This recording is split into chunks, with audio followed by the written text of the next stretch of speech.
Hi guys, welcome back to my channel. Today I'm going to be making homemade fettuccine pasta. Today I'm using 7 eggs, 7 cups of flour, and 1.5 tablespoons of salt. So you're going to form a well in the middle of your flour. You're going to add the salt and the eggs and just mix it in with your hands. That's the best way to do it. You want to use a fork, you could do that, but then you're going to have to use your hands. Forming the dough can seem a little bit intimidating, but really it's not. Just work it in with your hands. That's the best way to do it. Just keep going until it all comes together.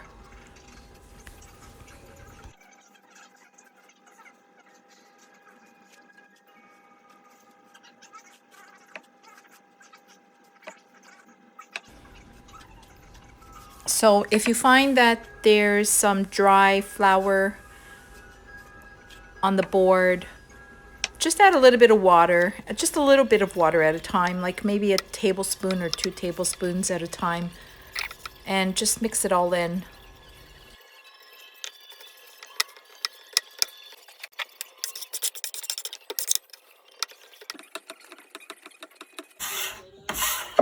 If you find the dough is too sticky and it's sticking to the board, just add a little bit of flour. So continue kneading until you have a nice smooth dough that's just a little tacky, a little stickiness to it.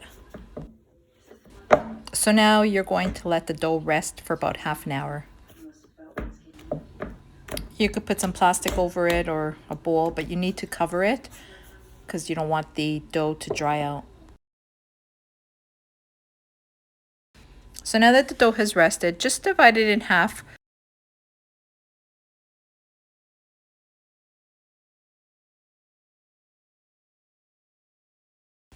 Cover half with the bowl while you're working with the other half.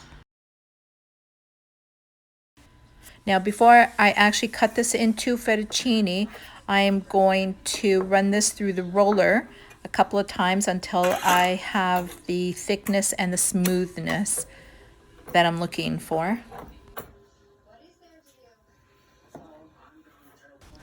My machine is so old that it doesn't even have the numbers on it, otherwise I tell you what settings. But anyways, the first setting that I'm using is the thickest roller setting. And then after that, I'm going to use the one up from that.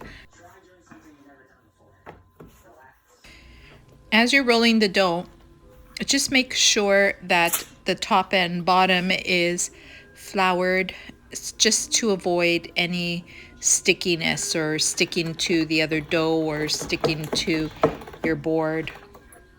What you're trying to avoid is it getting stuck in the machine or having the fettuccine noodles sticking to each other. Because trust me, there is nothing worse or nothing more disappointing than after all that work, your fettuccine noodles end up sticking together and becoming a big clump of dough again. So no, you don't want that. And so this is why I make sure that the dough is always well floured. So here I am rolling the pasta into the roller twice, like I said, with the 2 different thicknesses. And then the next step will be the cutting of the fettuccine. If you don't have a machine, you can also do this by hand. Just roll out the dough, roll it up, and cut into fettuccine strips.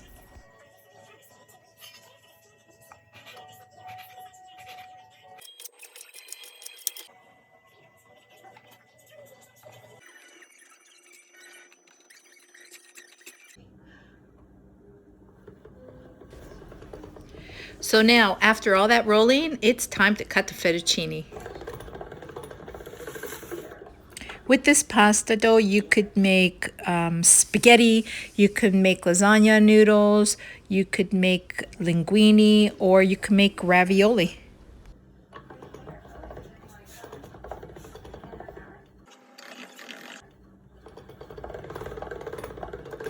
Look at that. Look how beautiful that is. In my opinion, there is nothing better than fresh homemade pasta. I know I've said it before and I'm going to say it again. Just make sure you keep adding flour. We don't want anything sticking. So if you're not cooking the pasta on the same day that you're making it, let's talk about how to store it. So let the pasta sit like this for a couple of hours until it's dried up. And then you could store them in single layers in a Ziploc bag or in an airtight container and store it in your freezer. It lasts for a few months. So now it's time to cook up some pasta. So bring a pot of salted water to a boil. Add the fettuccine. They should take anywhere from 7 to 9 minutes to cook. Drain the pasta and you could top it with whatever sauce you like, whether it's store-bought. This is my homemade basic Italian sauce. You can find the recipe if you click up there. Top it with some Parmesan cheese, of course. Then give it a good mix. And now you're ready to eat. If you love cheese as much as I do, then top it with more cheese. There is nothing wrong with that. Here I'm adding some of my homemade hot peppers. The recipe will be coming out soon. Look for it. You're gonna love it. Hope you guys enjoyed this video as much as I enjoyed making it. If you have, don't forget to like and to subscribe. Hope you come back for more videos. See you next time. Bye-bye.